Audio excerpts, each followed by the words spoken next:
informasi penerimaan obat dan perbekalan kesehatan dari pejabat pembuat komitmen kepada Koordinator Instalasi Farmasi Pusat berdasarkan dokumen resmi yang menyertai.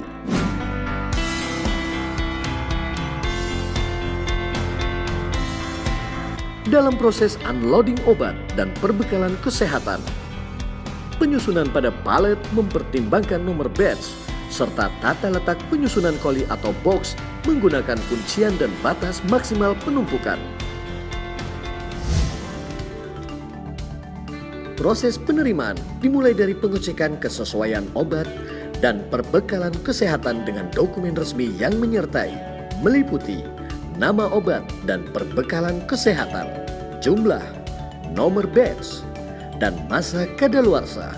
Dilakukan juga proses sampling sebanyak 10% terhadap keseluruhan obat dan perbekalan kesehatan yang diterima.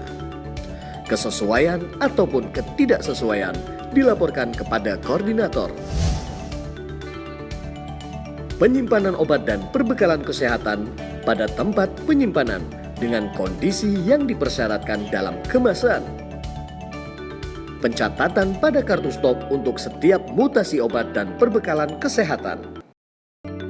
Merujuk pada Perkemenkes nomor 3 tahun 2015 tentang peredaran, penyimpanan, pemusnahan, dan pelaporan narkotika, psikotropika, dan prekursor farmasi, bahwa tempat penyimpanan narkotika dilarang digunakan untuk penyimpanan barang selain narkotika. Tempat penyimpanan psikotropika dilarang digunakan untuk menyimpan barang selain psikotropika. Koordinator IFP melakukan evaluasi permintaan obat dan perbekalan kesehatan berdasarkan ketersediaan dan atau surat persetujuan dari program terkait. Persetujuan pemberian diserahkan kepada admin untuk menyusun draft SBBK.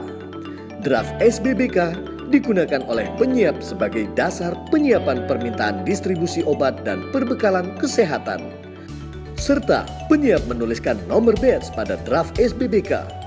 Pencatatan mutasi obat dan perbekalan kesehatan dilakukan pada kartu stok. Sebagai bentuk pelaksanaan manajemen risiko, pemeriksaan obat dan perbekalan kesehatan yang telah disiapkan sesuai draft SBBK dilakukan oleh pegawai yang berbeda. Kelengkapan dokumen dalam proses distribusi obat dan perbekalan kesehatan merujuk pada peraturan perundangan yang berlaku. Distribusi obat dan perbekalan kesehatan dilakukan secara mandiri maupun menggunakan pihak ketiga. Pemeriksaan akhir dilakukan untuk memastikan kesesuaian fisik obat dan perbekalan kesehatan yang akan didistribusikan dengan dokumen resmi yang menyertai.